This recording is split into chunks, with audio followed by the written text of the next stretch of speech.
yo pensaba el diálogo sobre la corrupción y la agenda de anticorrupción que va a presentar hoy el Frente Patria Grande con las personas que están aquí a mi lado, que ahora voy a presentar. Uno de los mitos más instalados por este género televisivo de la corrupción es que la corrupción es un problema que le preocupa solo a determinados sectores sociales, ¿no? Creo que es una de las ideas flotantes, ¿no? Que la corrupción es un problema que aqueja a los sectores medios, a los sectores medios altos, a las élites, ¿no? Desvinculadas del Estado, ¿no? Ese creo que es uno de los mitos que vamos a intentar desterrar o por lo menos deconstruir hoy. Otro de los mitos es que la corrupción es un problema exclusivamente de los gobiernos populistas de América Latina, también del último ciclo de avances populares, ¿no? Esto es otra de las ideas fuerzas que determinadas operaciones ideológicas fueron instalando, ¿no? Y las fueron instalando con mucha fuerza, la verdad.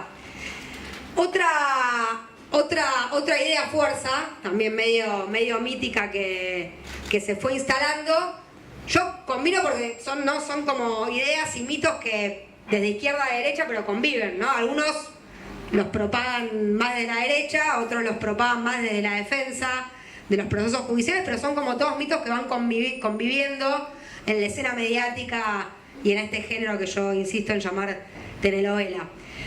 Otro mito es que la corrupción está solo destinada a perseguir opositores políticos y que no hay nada de real en eso, y que es solamente un mecanismo de persecución político-judicial a opositores, ¿no? Bueno, nosotros lo que veníamos discutiendo con el grupo de compañeros que encabeza José Mazzoni, Luis Villanueva, Roberto Carles, todos compañeros que fueron construyendo insumos intelectuales y de pensamiento y de propuesta para pensar una agenda de anticorrupción desde las organizaciones populares, desde los trabajadores, desde el Frente Patria Grande, es que para poder abordar una política seria, eficaz, que pueda combinar coherentemente la demanda por la ética pública y el anhelo de justicia social, tenemos que poder desterrar varios de estos mitos. Voy a presentar aquí porque estamos con Pino Solanas, un aplauso para Pino, uno de los compañeros que allá por el 2009 hizo famosa esta discusión de la corrupción diciendo que era un escándalo la corrupción. Yo me acuerdo de verlo a Pino en la tele hablando de la corrupción como un escándalo que claramente dañaba fundamentalmente al Estado, pero que no era solo un problema de los funcionarios públicos. Entonces Pino también ya desde ese momento, desde el principio de los 2000, ¿no? Cuando empezó a trabajar fuerte la cuestión de la deuda externa con Olmos y otros compañeros, él empezó a instalar esta idea de que la corrupción no solamente era un problema público, sino que era fundamentalmente un beneficio de los privados en nuestra región, ¿no? Y Pino fue una de esas voces que al principio en Soledad había empezado a instalar esta discusión. Entonces para nosotros nos resulta muy importante que parte de este reencuentro de la unidad que se da en estos tiempos podamos contar con un compañero de la trayectoria como Pino que no dudó también en empezar, inclusive en lugares de mucha incomodidad, empezar a desterrar y a discutir algunos de estos mitos. Está la compañera Paula Valmedina, que también en un momento de cierta soledad, cuando Juan empezó a hablar de estos temas y dijo que había que volver sin los corruptos, y fue bastante atacado, me refiero, ya parece la prehistoria cuando lanzamos el Frente Patria Grande, pero allá en octubre, cuando lanzamos el Frente en Mar del Plata, una de las lenguas filosas que empezó a hablar sobre el tema de la corrupción y cómo había que volver, en caso de poder recuperar un gobierno a favor del pueblo, fue Juan. Y empezó a meter el dedo en la llaga, de hecho así se titula la nota de Paula Valmedina, el dedo en la llaga, y Juan empezó a meter el dedo en la llaga sobre este tema de la corrupción, ¿no? Y la verdad es que poca gente en ese momento se atrevió a acompañar a Juan en ese lineamiento. Y la verdad que la nota de Paula a muchos nos dio insumos para poder pensar eso que estaba planteando Juan en el lanzamiento del Frente. Así que bueno, por eso también le invitamos a Paula para que modere, pregunte y repregunte sobre esto. Bueno, Juan, la lengua filosa sobre este tema, y José Mazzoni, que es el compañero que fue el primer titular de la Oficina Anticorrupción en el año 99 y que es, como dije, con Luis Villanueva y y otros compañeros los que elaboraron un documento que se llama Remedios Institucionales para una agenda de anticorrupción en la Argentina, que el Frente Patria Grande, creo, díganme si me equivoco, es la primera y única fuerza política que asumió el documento como propio y que asume los 20 puntos para que podamos realizarlo cuando recuperemos el gobierno a partir de o algo, o alguna discusión en relación a eso en diciembre de este año. Así que bueno, agradecerles a los que están acá, agradecer que podamos tener este encuentro y este diálogo abierto sobre esto. La idea ahora es que Paula pueda hacer una moderación de esto y bueno, y que circule también la palabra a pesar de que acá haya un estrado y hay mesas más abajo. Pero bueno, gracias.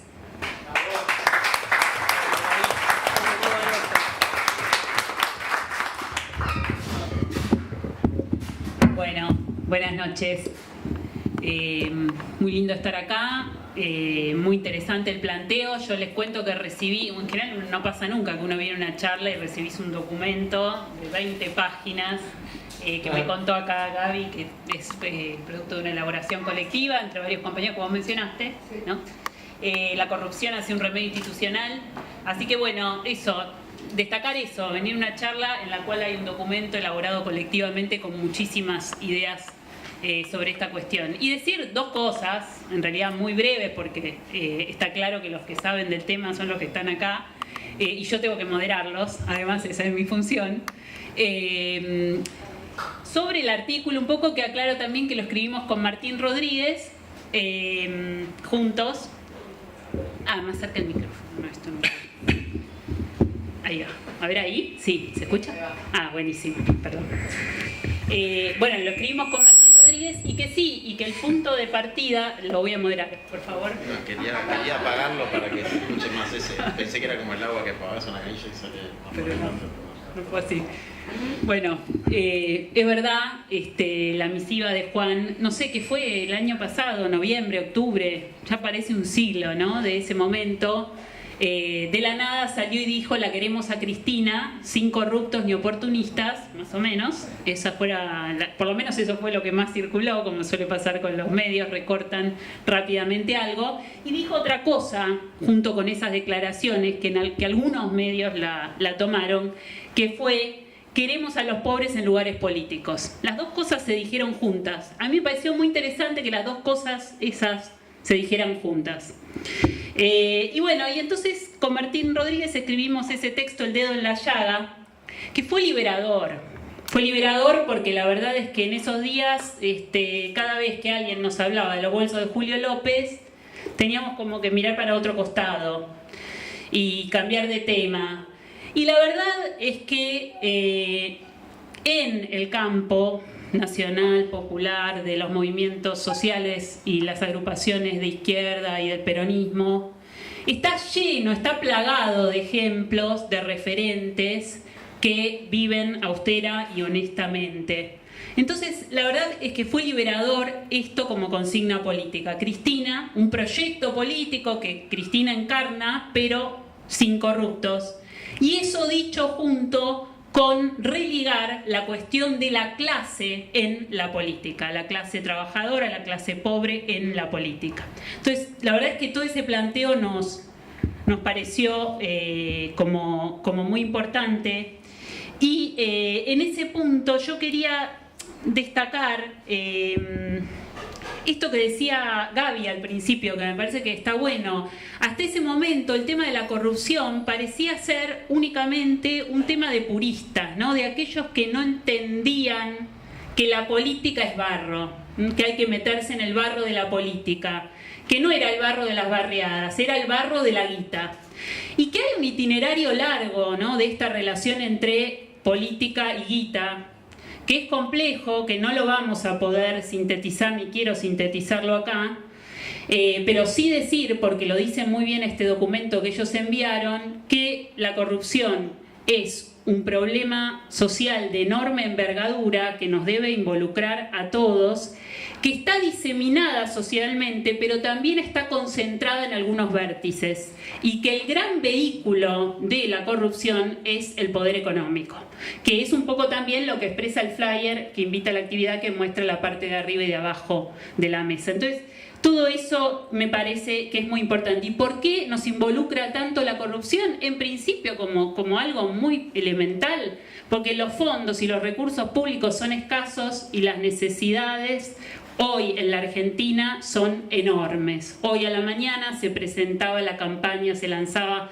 la campaña Comer Bien, se daban las cifras en detalle de que más del 50% de los pibes, niños y adolescentes son pobres, ¿no? Entonces, este es un punto de partida fundamental. Y el segundo es que tenemos que meternos con el tema de la corrupción, porque si no, la agenda de la corrupción hasta hoy es una agenda de la antipolítica y del antiestado.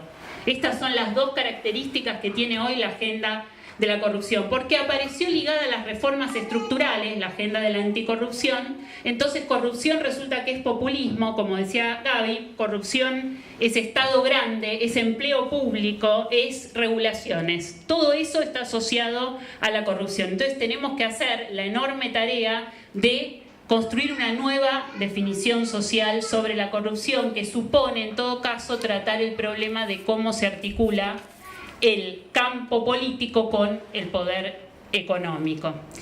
Finalmente, quiero decirles algo que nombramos en este pequeño artículo sobre las declaraciones de Juan, porque ese nexo que él estableció nos hizo pensar en un gobernador de la provincia del Chaco, cuando se funda en ese momento, 1951 más o menos, Felipe Gallardo.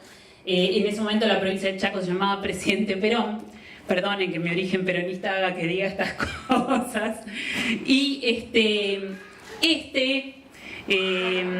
gobernador provenía de las filas gremiales. Era un laburante, venía de abajo, sindicalista, gremialista. Llega gobernador del Chaco porque la Constitución del Chaco establecía en ese momento que el 50% de los cargos tenían que ser ocupados por representantes de los trabajadores.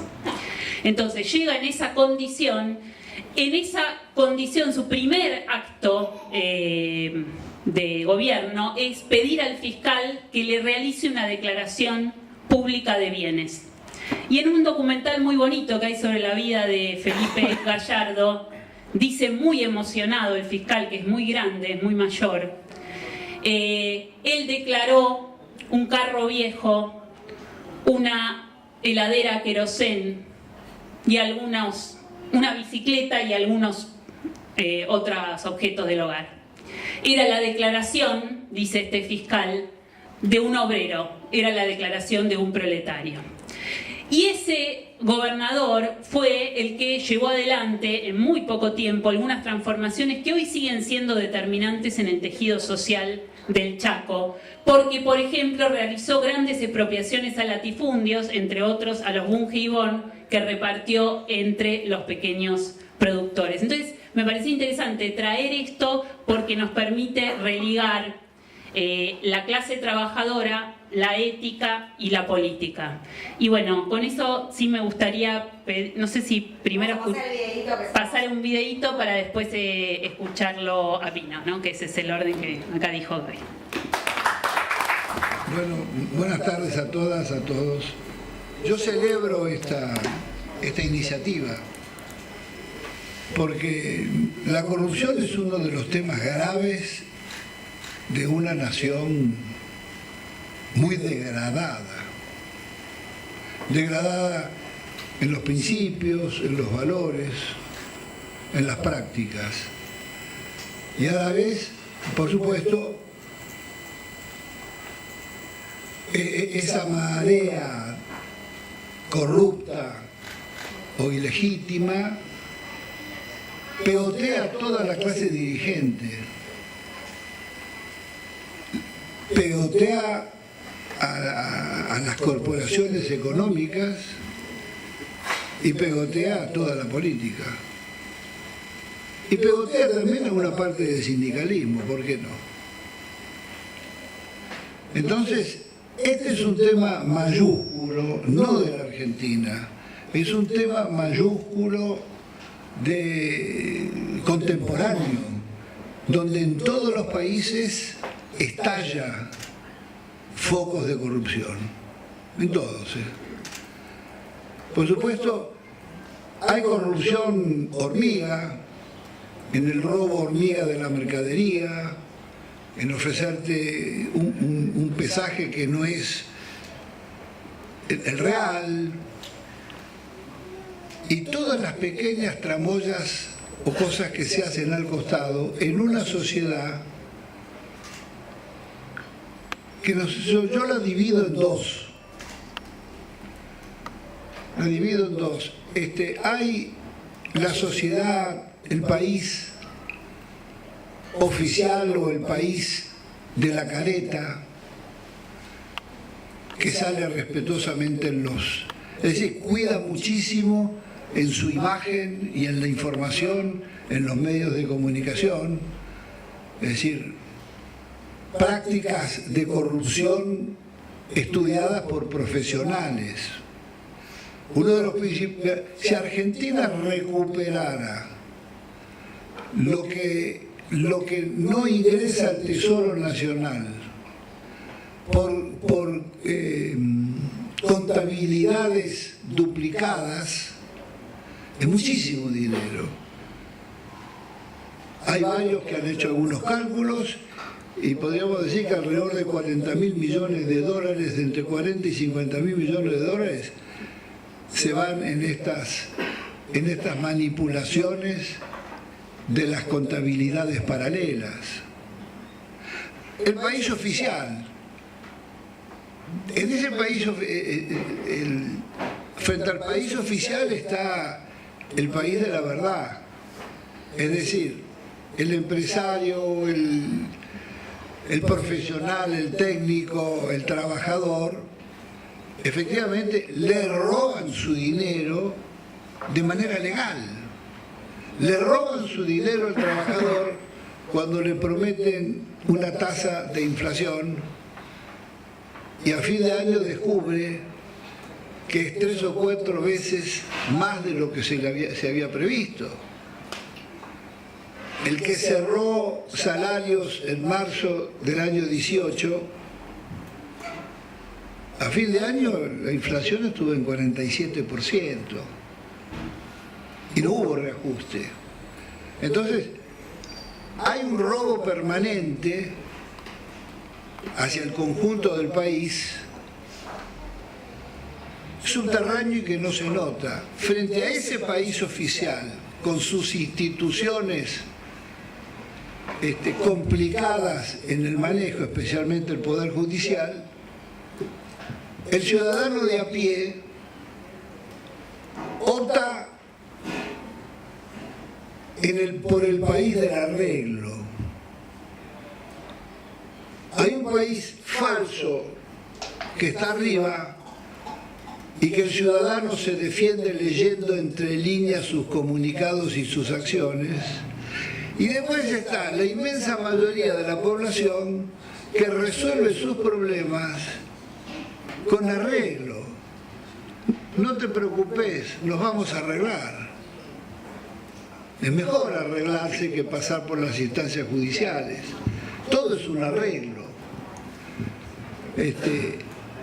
Nosotros tenemos que decir que corrupción, ¿de qué corrupción? La más grande corrupción la genera el Estado con las corporaciones y con su plan económico y su plan financiero. Cuando se van 27.000 millones de dólares del Banco Central en 70 días del año pasado, es una monstruosidad. Los responsables tendrían que haber sido juzgados y debidamente en fin, condenados. 27.000 millones de dólares es una cifra. El ciudadano común no se imagina todo lo que se puede hacer con 27.000 millones de dólares. Entonces, estamos ante la mafiocracia.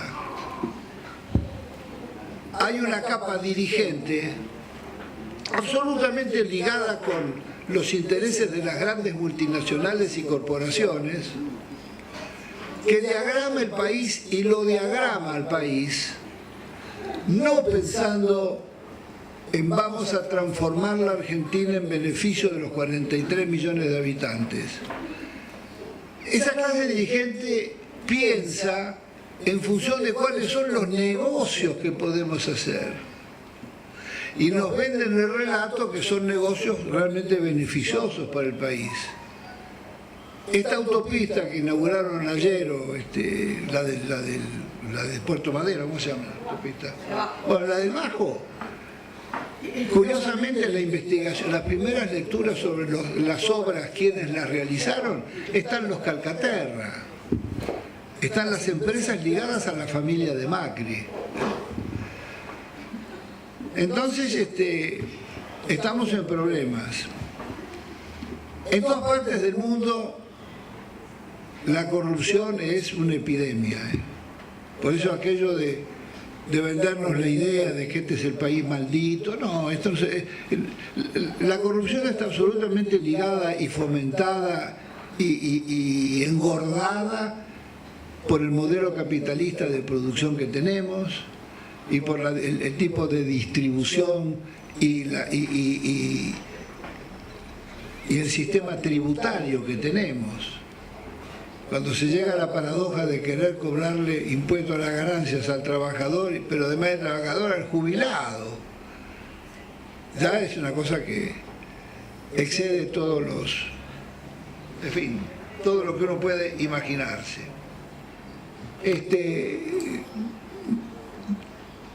Pasemos a lo que es la política y la corrupción. En todos los gobiernos en la Argentina, por todo lo que acabo de decir, ha habido manchones y acciones de corrupción muy grandes. Acá se le ha puesto de pronto la lupa, el sistema mediático le puso la lupa al funcionario de los bolsos y a las coimas, y en la obra pública el 10, el 15 o el 20% de sobreprecio, el arreglo entre corporaciones frente a las obras, reparto de las obras públicas entre los diversos grupos económicos argentinos. Todo eso es la Argentina. Pero ¿hay solución o no hay solución? Parecería que este discurso dice, no, en todas partes hay corrupción, no podemos salir de eso. No, hay sociedades que han tomado la decisión política, esta palabra es lo que hay que recordar de esta charla, de combatir la corrupción para acabar con ella o reducirla en su mínima expresión. La corrupción es un fenómeno cultural, bastante más complejo y llevaría horas en poder analizarlo, pero que tiene que ver con lo sociológico, lo psicológico, la historia, la herencia, lo que te contaron de un lado y lo que te contaron de otro, y sobre todo el maltrato y el malestar con el que se vive. Porque la gente no vive bien, lo sabemos. No solamente no puede progresar, sino que tiene que liquidar las pocas cosas que tiene. Entonces, ante semejantes agresiones, que bien podemos denominar como formas de la violencia cotidiana, la violencia cotidiana se manifiesta de todas las maneras, no solamente en lo monetario y en las transacciones económicas. Hay en general una violencia desparramada que la siente la población por la injusticia, por el maltrato, por las promesas incumplidas, que esto le pasó a todos los gobiernos. Y después, la enorme corrupción, delirante corrupción, que significa el Estado con la patria concesionaria. ¿Qué quiere decir la patria concesionaria? Y miren, yo les voy a dar un dato. Entre las primeras 20 empresas que cotizan en bolsa en la Argentina, 15 son concesiones del Estado. No, ¿qué tiene que ver? Son negocios de la patria contratista y todo esto. Son concesiones del Estado, las concesiones petroleras. Son concesiones del Estado las concesiones mineras. Son concesiones del Estado los bancos, todos los servicios públicos. Y podemos seguir más con esto. Entonces, el negocio en la Argentina y la rueda económica es de qué manera estás colocado en relación con el gobierno. Bueno, lo que puedo decir es que hay soluciones, y voy terminando. La solución es una batalla integral, compleja, abarcativa, con muchas medidas para combatir la corrupción. Es imprescindible hacerlo. Es tan grave esto que en las propias fuerzas políticas de pronto no se puede hablar de corrupción, porque como habla el enemigo, y a lo mejor nos confunden. De ninguna manera es aceptable esto. Por eso yo lo felicito a Juan, cuando hace unos meses, no me acuerdo bien, él salió a criticar. Y salió a criticar a algún ministro que tenía que dar explicaciones frente a la tragedia ferroviaria argentina. ¿Quién es el responsable de las 53 muertes de 11 y las otras 12 que vinieron entre Castelar y Flores? Accidente que pudo haber sido de 200 personas, 300. Accidente anunciado, Acaba de haber una tragedia, esto es un disparate, no pueden andar los trenes así. Bueno, y así de seguido podríamos decir. Denunciar el triángulo de la corrupción. Nosotros lo hicimos con una película que le dedicamos al tema, el triángulo de la corrupción. La Secretaría de Transporte, digo bien, la Secretaría de Transporte, Ricardito Jaime, los sindicatos y una organización que ahora no me acuerdo exactamente el nombre técnico, que coordina toda la acción ferroviaria del Estado. Bueno, ese ha sido un curro monumental. Los dineros que en el presupuesto nacional debían ir para la renovación ferroviaria, del material ferroviario, etcétera, etcétera, etcétera, no llegaban a la vía. Llegaban en ínfima parte, quedaban por el camino. Entonces,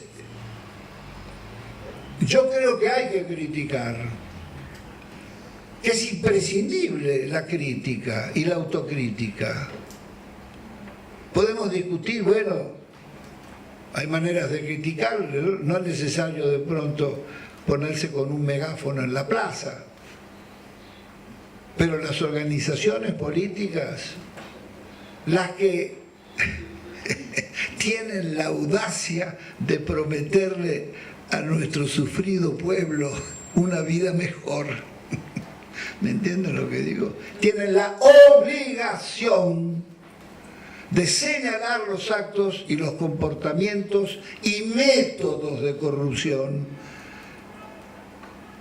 que en nuestra vida cotidiana están ahí en la vista de todo. Y uno ya se ha acostumbrado a todos los manejos. Entonces yo lo felicito a Juan por esto y para terminar digo de que se puede combatir. Por supuesto, la primera decisión es una decisión política. Vamos a combatir la corrupción. Vamos a combatir la corrupción, pero para combatir la corrupción tenemos que buscar aliados. Por una parte podríamos aumentar las auditorías, y auditorías que por sorpresa deben llegar a las contabilidades o a las empresas. Pero es difícil luchar contra la corrupción si no integramos a los usuarios. Y en los servicios públicos a los trabajadores, a los usuarios y a los trabajadores. Eso es imprescindible. Nosotros colocamos, en diciembre del 2012, colocamos el primer proyecto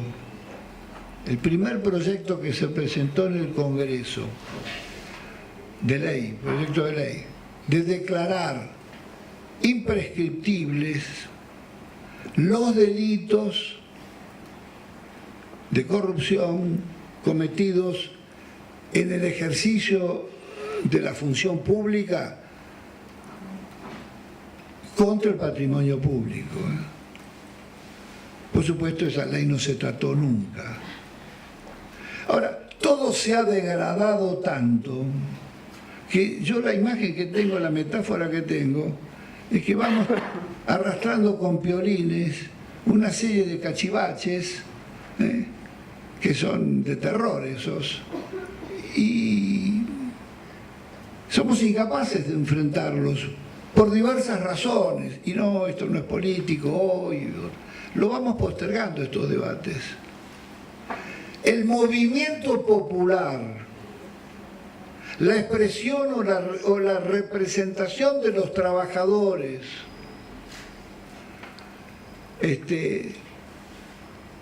debe incorporar entre sus acciones la lucha contra la corrupción, que no solamente en dinero, hay muchas formas de corrupción que las debemos mejorar. Digo auditorías y por último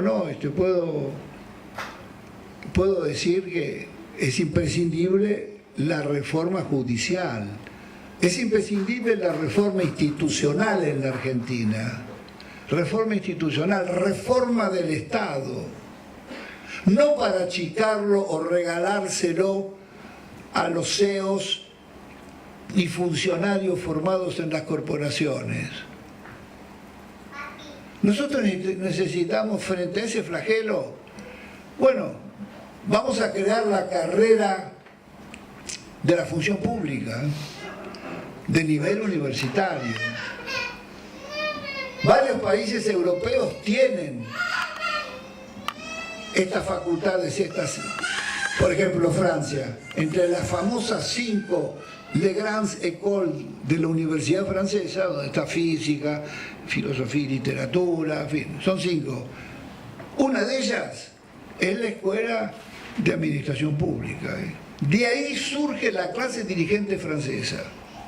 ¿Qué se estudia ahí? Y se prepara al alumno en el conocimiento de todos los mecanismos del Estado. Se enseña economía, se enseña todo esto. Bueno, necesitamos esto y necesitamos sobre todo, sobre todo la decisión de dar batalla contra la corrupción. Y si algunos se los quiere criticar o matonear porque denuncia, no, tenemos que ser unidos todos en esa defensa. No hay destino para esta Argentina, no hay destino si entre los tantos flagelos que tenemos no combatimos el flagelo de la corrupción, sobre todo cuando se creen ser una fuerza que representa y defiende los intereses populares y de la nación. Es inconcebible que esté metido en esto. Podemos discutir de qué medida o no, quién es más o menos responsable, pero en América Latina, no le cuento lo que es la corrupción en México, en los países centroamericanos, en casi todos los países. En Perú tuvo que renunciar el presidente. Entonces la corrupción es un flagelo que necesita un combate colectivo y una férrea decisión política de las conducciones políticas de las fuerzas populares, nada más. Bueno, ahora van a escuchar a una persona que no es catedrático ni político.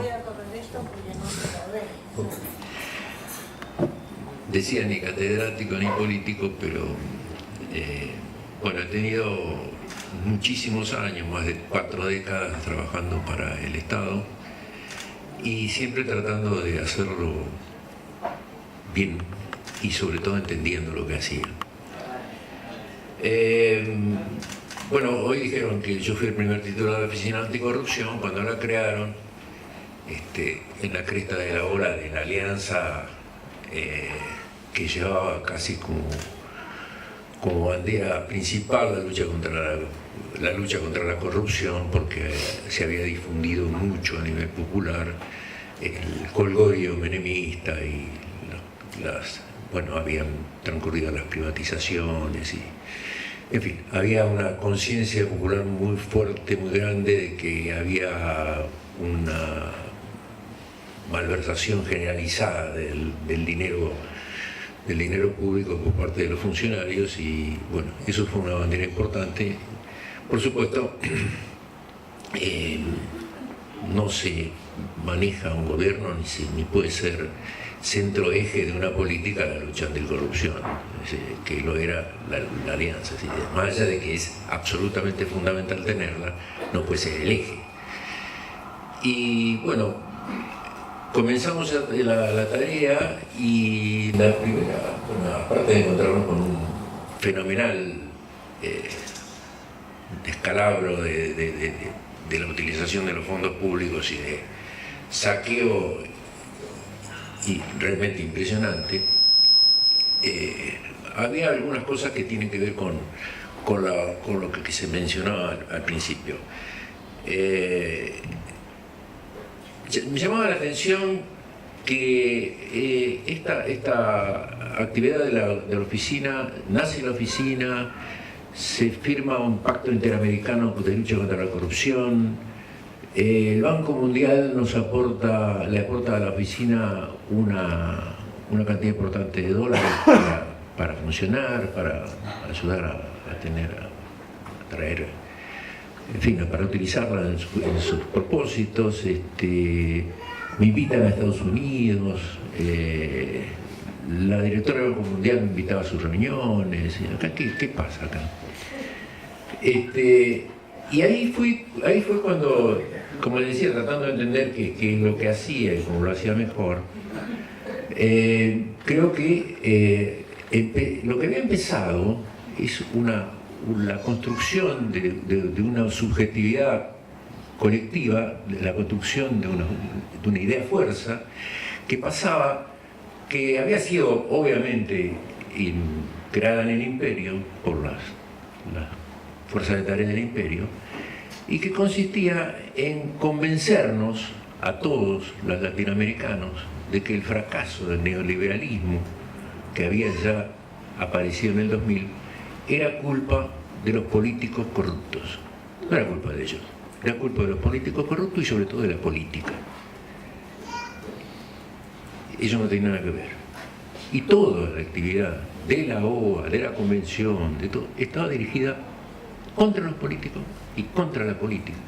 En realidad estaban preparando lo que después fue lo que estamos viviendo a nivel sudamericano, es decir, estaba inscrito dentro de lo que fue la actividad es decir, fue una creación de consenso de Washington y la explicación de su fracaso a través del fracaso de los políticos, de la corrupción de los políticos.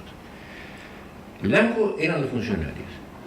Entonces, bueno, advertido eso, ¿qué es la corrupción? Porque también decimos, es que luchó contra la corrupción, pero ¿qué es la corrupción? ¿Por qué se produce la corrupción? Bueno, hay en la historia de la humanidad, de los seres humanos, obviamente hay la fuerza, el poder, la posibilidad de transformar cosas, es algo que proporciona satisfacción, prestigio, gloria. Pero hay un sistema que es el capitalista, en el que todos esos factores que impulsan al ser humano a empujar por una realización individual muy potente, muy poderosa, se resumen en el dinero. En definitiva, todo, es decir, el sistema crea, la estructura del sistema necesariamente crea una superestructura ideológica en la cual lo que es prestigioso es sinónimo de dinero. Es decir, la moral pasa a ser algo absolutamente secundario, porque lo que va a dar mejor nivel en absolutamente todo es lo que produzca dinero. Y el dinero se produce explotando a la gente, logrando la máxima ganancia en el menor tiempo posible. Para ganar lo más en el menor tiempo posible, y sobre todo, como decía Pino, cuando se trabaja con el Estado, una cosa absolutamente imprescindible es ganar la posición, ganar lo que el Estado ofrece como posibilidad de contratación. Si para eso se necesita sobornar, pues hay que sobornar. Porque si no soborno yo, va a sobornar mi competidor y va a ganar él. Y en la lucha y en el sistema tengo que ganar yo, no el otro. Por eso es que en los países europeos, los sobornos, es decir, países europeos que son el paradigma de la civilización humana, el pago de sobornos al extranjero se deduce de ganancias, porque es una inversión pagarle los sobornos a los funcionarios extranjeros. Entonces tenemos un problema que aparece en todo el mundo. Y claro, aparece en todo el mundo porque en todo el mundo tenemos capitalismo. Ahora, nosotros a su vez lo comprobamos en la Oficina Anticorrupción en nuestro país. ¿Qué pasaba, por ejemplo, con la obra pública? La obra pública era demencial, el grado de, como ya lo señaló Pino, lo que se pierde, lo que pierde el pueblo argentino, el trabajo humano vivo, lo que pierde en lo que se llevan desde afuera, desde los grandes capitales, lo que se lleva el poder fáctico.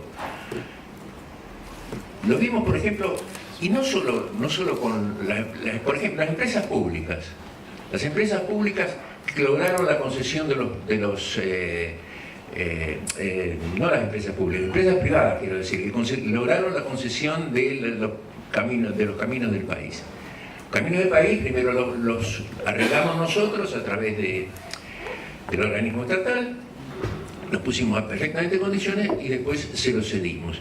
Se los cedimos a las empresas privadas. Las empresas privadas, esto está registrado, está en la documentación de la OA, está volcado por mí en un trabajo que se llama Manual por Argentinos, tenían ganancias del 100% anual en dólares. Pero no suficiente era eso. Además se les pagaba 1 millón de subsidios, 1 millón de pesos dólar por mes de subsidio, y no hacían absolutamente ninguna obra nada más que poner la cabina de peaje y cobrar el peaje. ¿Qué pasaba con Hidrovías? Hidrovías es uno de los fenómenos de corrupción más fenomenales que existen, que seguimos pagando y vamos a seguir pagando, porque el Paraná hay que excavarlo permanentemente, liberar el cauce para que pueda salir todas nuestras exportaciones. En la oficina a mí me llegaron 4 representantes de carteles internacionales dedicados a obras públicas a nivel mundial, a decirme que, a protestar, porque ellos como cártel mundial que son, tienen un acuerdo acerca de cómo se distribuyen las obras y que cuánto van a cobrar por ellas. Y Jan de Nul, que es la empresa belga que tiene hidrovías, nos había cobrado, nos había estafado de tal manera que había roto el acuerdo de caballero que tenían entre ellos. Esa es la dimensión de la corrupción a nivel mundial. Acá nuestros contratistas criollos tienen también lo suyo, en el sentido de que, por ejemplo, la obra pública está, todos sabemos, está cartelizada. Una licitación la gana Arroyo, la otra la gana Carterona y la otra la gana... Si no se ponen de acuerdo, hacen una ajuste entre ellos y la hacen entre los dos, y sí, obviamente el que ganaba muchísimas veces también era Macri y toda su familia. En fin, hay todo un sistema que, como decía Pino, es mundial y que pareciera agobiante, y que yo les recomiendo siempre en búsqueda de qué es la corrupción.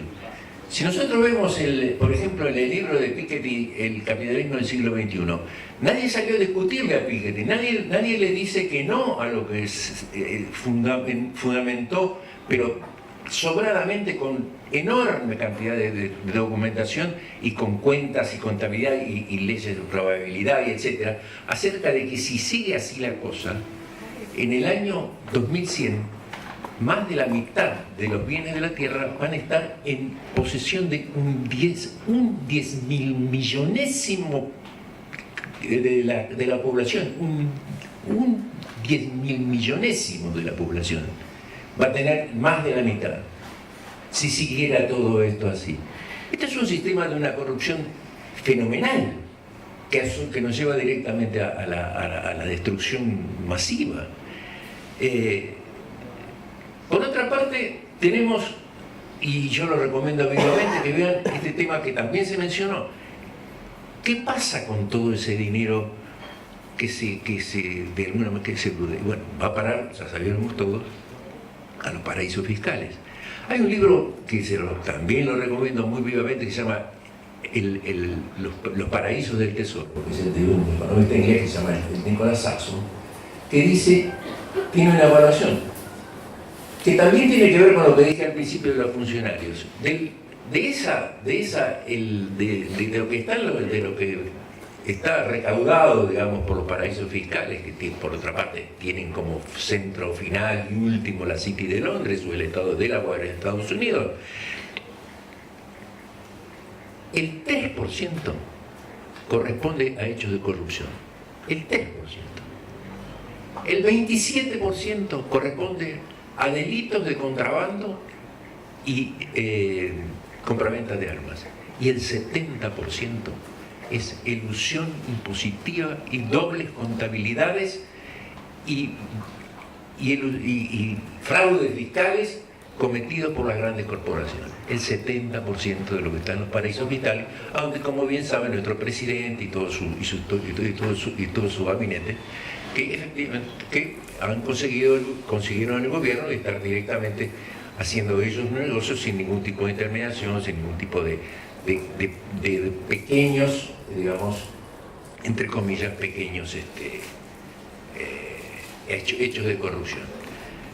De todas maneras, dicho esto, es absolutamente imprescindible tomar el tema de la corrupción en el sentido que se dijo ya. Es decir, el tema de la corrupción es algo ineludible para un proyecto popular, porque es nuestro dinero y porque es nuestra política y porque son nuestros políticos. Lo importante, lo determinante es, como también lo dijo Pino, la decisión política de hacerlo. Y yo creo que tenemos una decisión política importante, tenemos para hacerlo.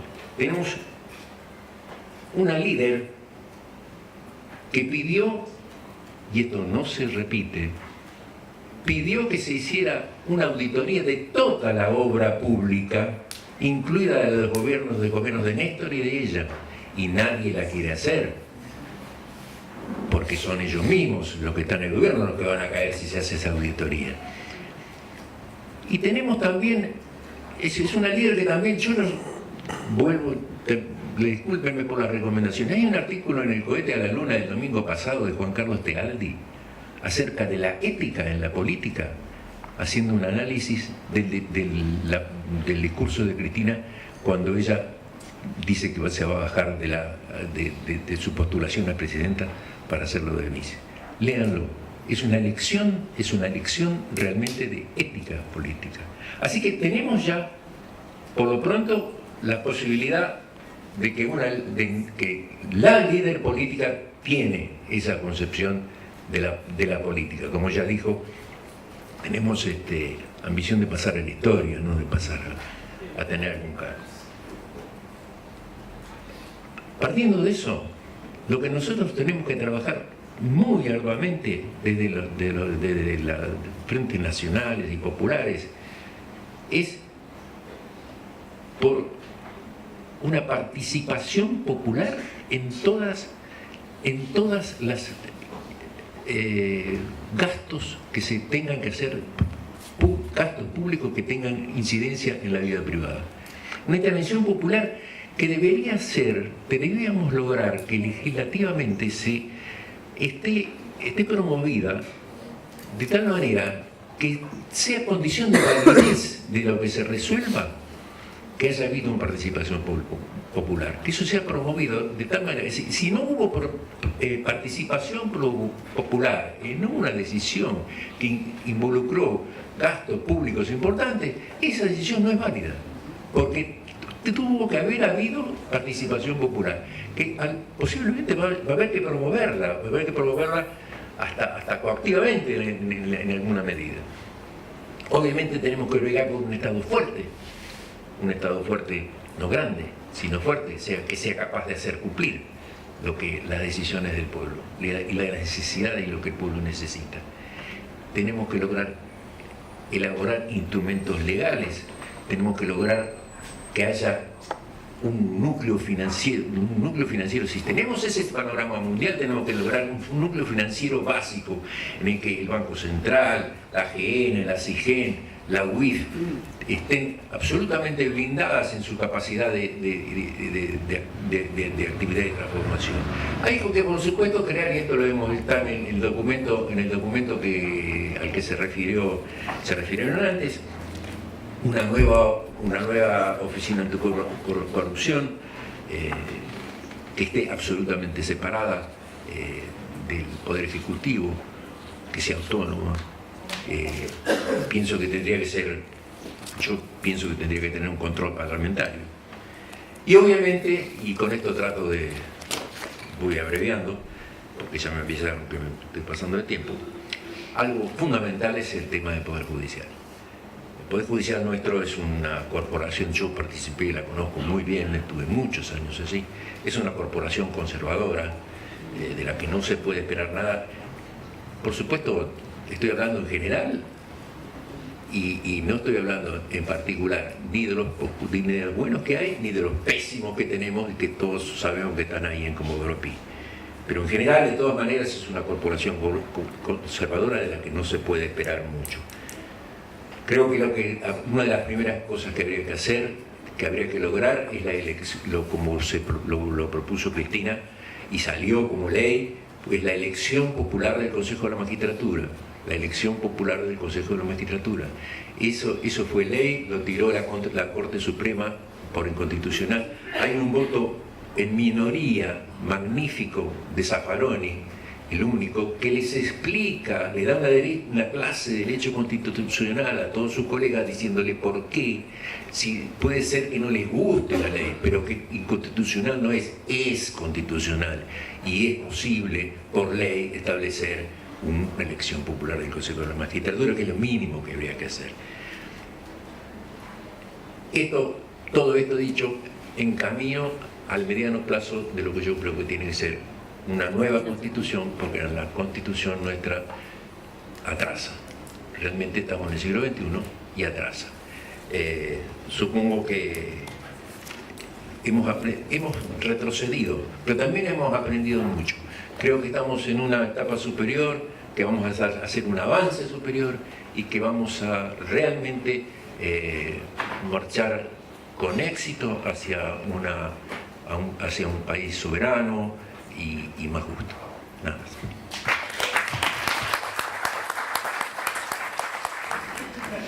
Un día estaba yendo a reunirme con Cristina y una señora típica, Recoleto, 58, 60 años, me dice: ¿corrupto?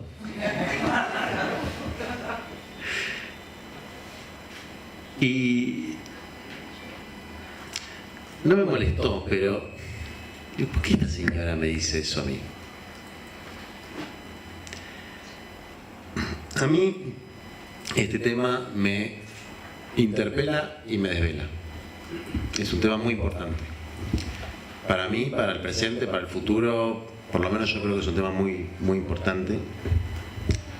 Porque uno de los mitos que dijo Gaby, que los gobiernos populares o los gobiernos de izquierdas son los únicos corruptos, yo creo que no es un mito, creo que es verdad. Te voy a explicar esto. Porque si uno se pregunta en el fondo qué es la corrupción, etimológicamente, bueno, la corrupción es la desvirtuación de un fin. Entonces, si vos sos capitalista, tu aspiración es la máxima ganancia y crees que todo está permitido en función de eso, salvo las limitaciones que te ponga la coerción externa, está en tu propia naturaleza. Entonces no hay una corrupción de la naturaleza de ese proyecto. Yo no veo que haya en las medidas que toma Macri una corrupción de la naturaleza de su proyecto. Sí creo que hay una corrupción en la naturaleza de los proyectos populares cuando sus dirigentes, su cuadro de conducción, sus militantes se entregan por un plato de lentejas, como decía el otro día no sé quién, que me gustó, o como decía Evita, por una sonrisa, por un banquete o por 2 monedas, que es este 3% del que hablaba el compañero, como los que tienen que llevar la ética a la sociedad, a la polis, se entregan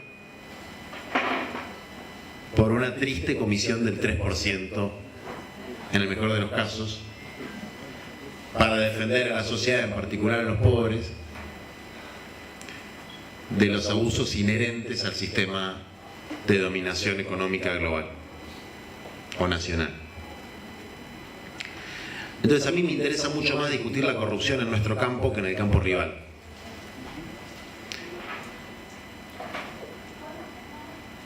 Por sus efectos nefastos en términos directos, como puede ser las cosas que hablaron los compañeros que me precedieron en la palabra, desde accidentes hasta el despilfarro de recursos públicos, por su efecto no inmediato sino mediato de desmoralización de la militancia política y de despolitización de la sociedad,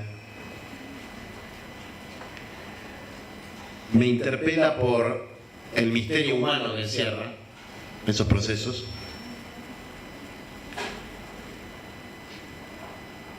y me interpela fundamentalmente por mí mismo y por mi generación, porque gente que a nuestra edad había dado mayores muestras que nosotros de heroísmo, de patriotismo, de compromiso con los trabajadores, de coraje, terminó muy mal.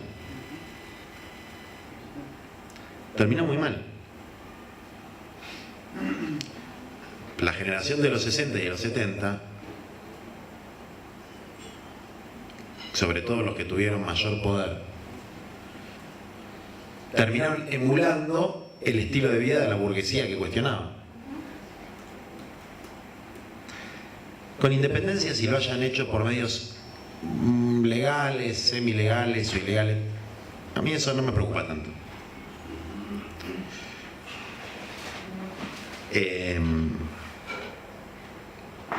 Me preocupa qué pasó en el alma colectiva de ese sector, en el corazón, que buscaron emular el estilo de vida de aquellos que cuestionaban.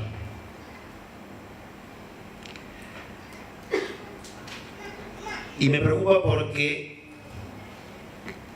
tiene que ver con la dignidad del ser humano, que un militante sigue siendo un ser humano y tiene que tratar de no perder su dignidad. Y el pueblo, con su sabiduría simple, tiene una frase maravillosa que es pobre pero honesto. Esto tiene que ver con la dignidad. Y cuando te despojas o te despojan de esa dignidad,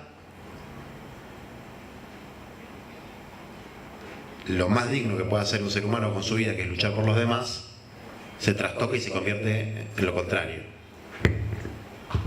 O sea, un destino de, si se quiere, épico, de entrega, etcétera, se trastoca y se convierte en lo contrario.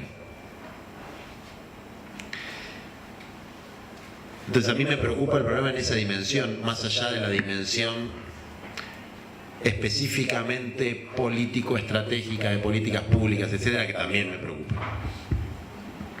Me preocupa sobre todo por nuestra generación y por el futuro. Como es un tema que siempre me interpeló y me interesó, cuando terminé la facultad hice un posgrado que lo venía a dictar una universidad norteamericana, y tenía un tipo que la verdad que no me acuerdo el nombre, lo tengo que buscar, pero un tipo que había estado mucho con el tema del caso Montesinos, un experto, creo que era mexicano, norteamericano, etc. Y el tipo explicaba con absoluto desparpajo un poco lo que decía el compañero antes, que es la política norteamericana y europea de lucha contra la corrupción, oficialmente, no de manera oculta, o la CIA, o el FBI, o la NSA, o nada raro. No, oficialmente fue cambiando de acuerdo a los intereses comerciales de los países, porque así como en fines de los 90 empezó a estar de moda, al comienzo de las privatizaciones, la política oficial norteamericana era que la corrupción era una cosa extraordinaria, que los sobornos eran una cosa extraordinaria, y que había que fomentarlos porque eso lo que hacía era permitir la liberalización de las economías estancadas, elefantiásicas de países como la Argentina, por ejemplo, con un sector público grande. Y efectivamente en las contabilidades, las comisiones a los funcionarios estaban perfectamente blanqueadas. Y después, por cuestiones de competencia con empresas europeas o por cuestiones de naturaleza propagandística, como decía el compañero, esa política fue cambiando. Es interesante también porque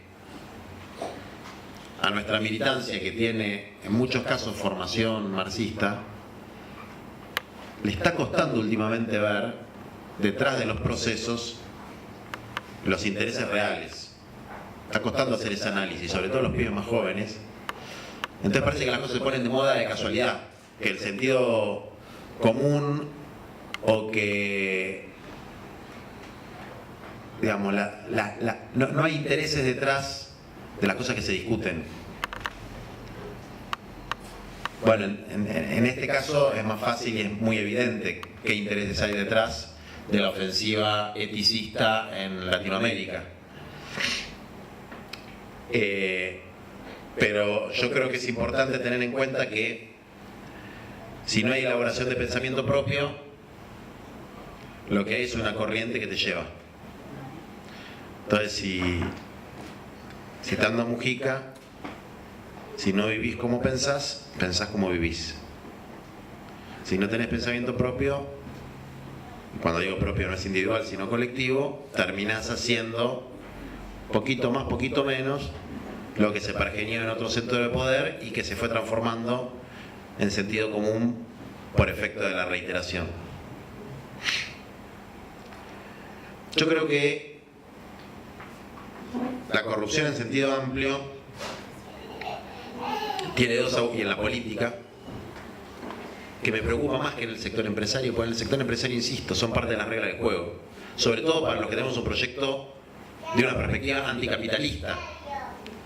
Bueno, nosotros no hacemos fetichismo del Estado, creemos en un Estado frente a la globalización capitalista que cumple un rol, un Estado-nación, pero en última instancia, en una sociedad donde hay explotadores y explotados, donde hay excluidos y hay gente que excluye, donde hay estos niveles de opresión, el Estado no es neutral, digamos, ¿no? Entonces, el abordaje sobre este tema tiene como dos desviaciones grandes. Una que es una desviación eticista, que Bergoglio usaba una frase que era el eticismo sin bondad. O sea, tenés supuestos principios éticos, pero no están inspirados por una bondad. O sea, no querés hacer nada bueno con eso. Es lo que uno claramente nota cuando escucha Carrió. Es una cosa evidente que no tiene ninguna aspiración positiva. Es puro eticismo, es pura cáscara y no hay bondad atrás. Nadie quiere hacer algo bueno por otras personas, por su país, por otra clase social, por los pobres. Que son los sepulcros blanqueados de los fariseos, ¿no? Algo putrefacto por dentro, pero blanquito por fuera. Y después está el supuesto pragmatismo, que es la misma cosa. Que no sé, no sé la metáfora correcta, pero un sepulcro canchero. Una cosa, a mí me ha pasado algunas veces que, claro, como los tumberos VIP, digamos, ¿no? O los que, pero flaco, vos no entendés de la política, para hacer política necesitas plata. Y tampoco es que hicieron grandes cosas, pero ya tienen claro que necesitas plata. Pero de alguna manera, no es que la tienen en una heladera como un amigo mío con el que ahora estoy peleado, que tenía 20 millones de dólares en una heladera y se cagaba de hambre porque estaba cuidando la plata de la orga. No, tienen cosas buenas, viven como príncipe del Renacimiento. Entonces ahí hay un pragmatismo falso, ¿no? Porque no es que se pone en función mecanismos de recaudación ilegales para garantizar un proyecto revolucionario o un proyecto transformador. Esto es chamullo. Hace frío, sí. Entonces, ¿cuál es el camino para no caer en este eticismo que en general es denuncista, ¿no? Y para no caer en este pragmatismo donde vale todo, porque lo importante es el proyecto y después te das cuenta que no era tan importante el proyecto? Yo creo que tiene que ver con dos o tres cosas, digamos, ¿no? Primero, el tema de los anticuerpos. Tenemos que tener anticuerpos colectivos. Es decir, medidas que en sí mismas no son garantía de nada, pero que limitan la posibilidad de ir deslizándose por ese tema feo de la corrupción,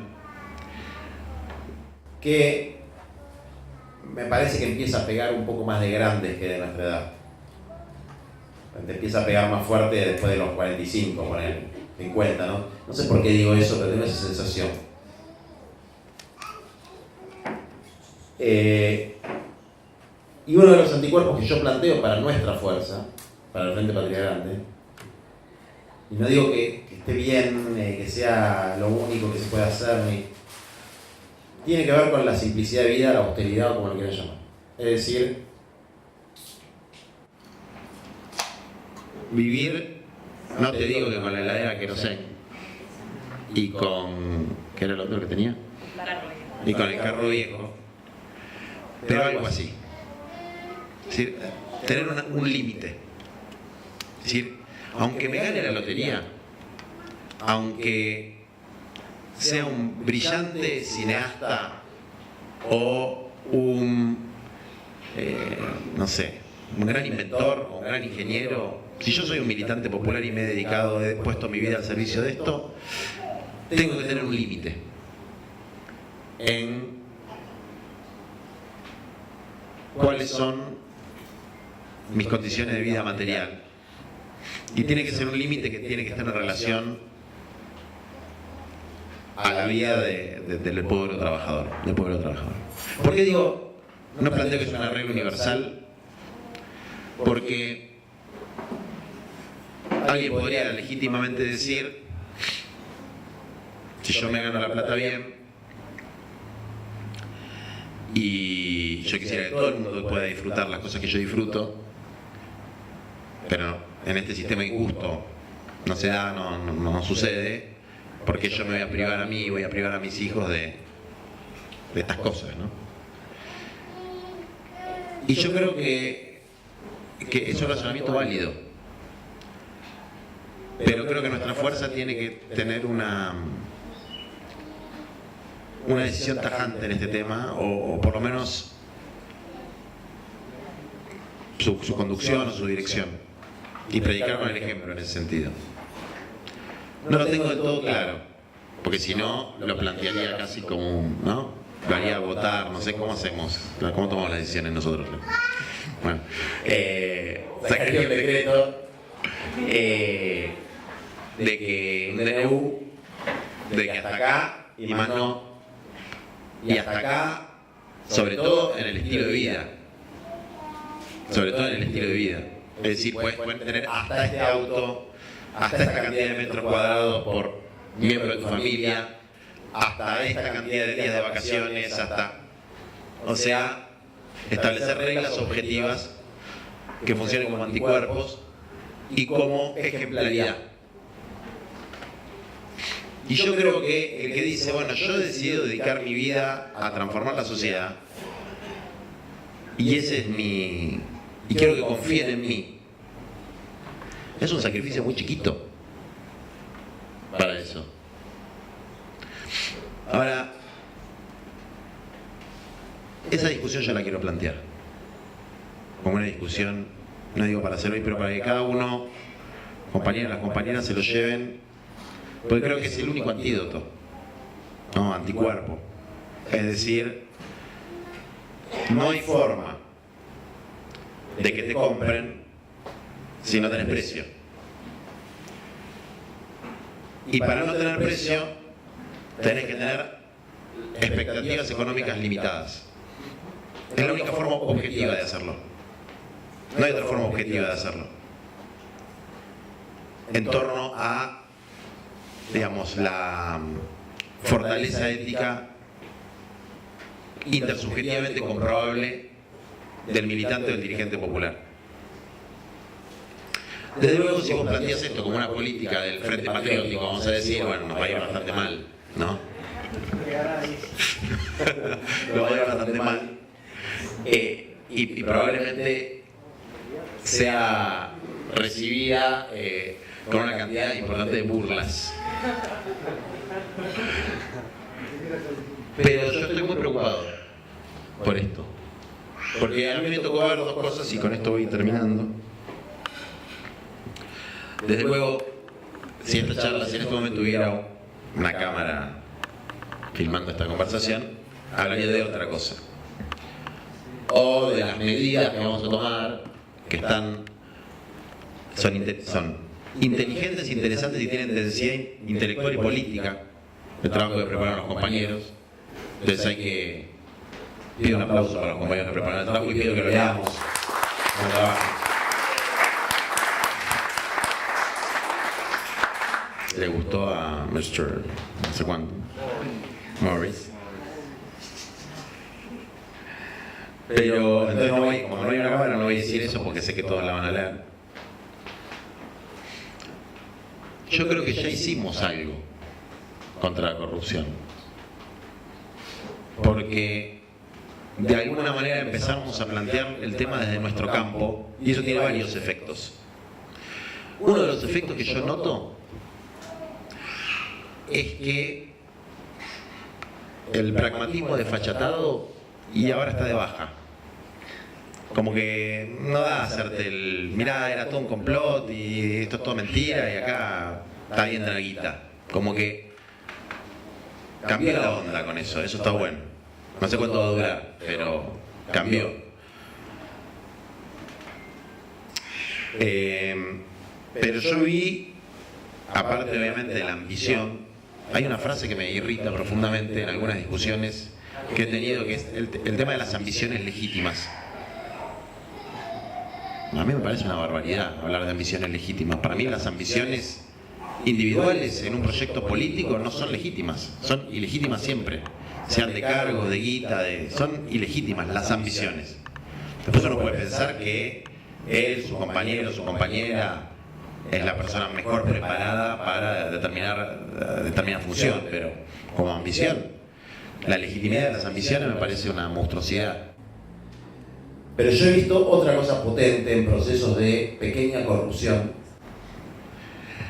durante los años del kirchnerismo, a nivel municipal podría decir,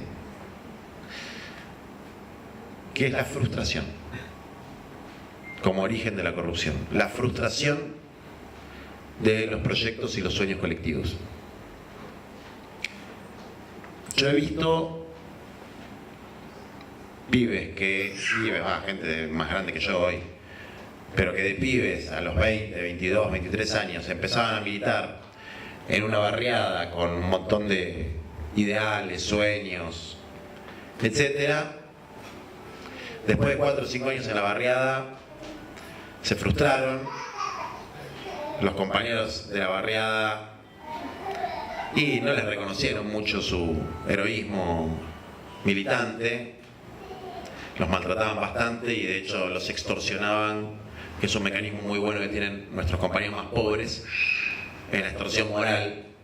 Entonces, vos, rubiecito que venía de la universidad, qué sé yo, eso es parte de la lucha de clases interna que hay dentro de las organizaciones. Entonces, los extorsionaban, con todo derecho, son extorsiones legítimas esas. No les reconocían su trabajo. El proyecto colectivo al que pertenecían se empieza a deshilachar. Y de repente les ofrecen un laburo en una municipalidad, un laburo político, en un municipio que era de una idea política que ellos no tenían. Bueno, también es un laburo, hay que ganarse el mango, qué sé yo. Entonces empiezan a ir al barrio ya, no como militantes, sino como empleados. Y después de empezar a ir al barrio, no como militantes, sino como empleados, empiezan a hacer cosas más feas en el barrio que ir a hacer trabajo territorial.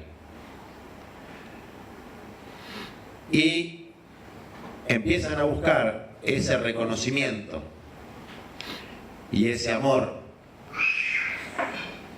pues ese vacío de reconocimiento, de proyecto, de lo que sea que uno busque cuando empieza a militar. Ese vacío lo lleva a buscar una compensación en la guita.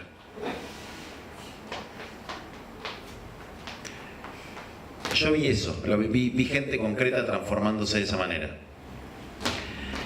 Y la verdad es que mi sentimiento en algún punto es de pena frente a esa situación, porque a esos compañeros les pasaron, los compañeros que ya no lo son, porque se corrompieron internamente, le pasó algo feo, que es que se quedaron sin proyecto, no encontraron lo que estaban buscando, y terminaron cayendo en algo casi como cuando se cae en una droga.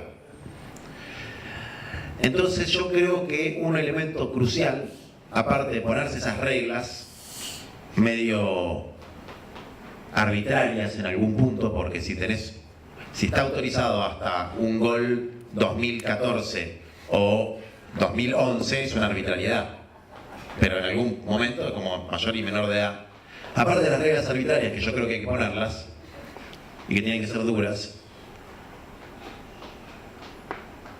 hay que saber trabajar con el tema de la frustración, porque por ahí no te pega por el lado de la guita, pero te pega por el lado de la maldad, o sea, de el abuso de poder por otro lado, que es descargar tu frustración abusando de la pequeña cuota de poder que te dejó o el Estado o la organización, etc. Entonces la frustración, trabajar bien la frustración, vamos a tener muchas frustraciones. Yo estoy un poco frustrado, no sé si nos pasamos un par de meses diciendo que ella le gana. Bueno, ahora también ella le gana porque es la candidata a vice, así que le va a ganar, pero de una manera distinta a la que queríamos. Van a venir momentos de frustraciones para nuestra fuerza política, porque se cierran las listas el 22 y hay que ver cómo se cierran. Van a haber momentos de frustraciones, esperemos que no sean electorales, pero seguramente en las políticas públicas que se desarrollan. Van a haber frustraciones en cómo se reorganice nuestra fuerza y cómo se reorganice el campo popular. Y frente a esas frustraciones, en vez de negarlas, hay que poder trabajarlas bien internamente para que no se conviertan ni en esa frase medio trosca que es quemar, ¿no? El militante quemado, pero que mucho menos se transformen en el militante corrompido, aislado y corrompido, o en la muchachada, digamos, ¿no? Bueno, no sé si era lo que se esperaba de la charla, pero es un poco lo que me salió, ¿no? Es un poco lo que me salió. Así que muchas gracias y disculpen si no...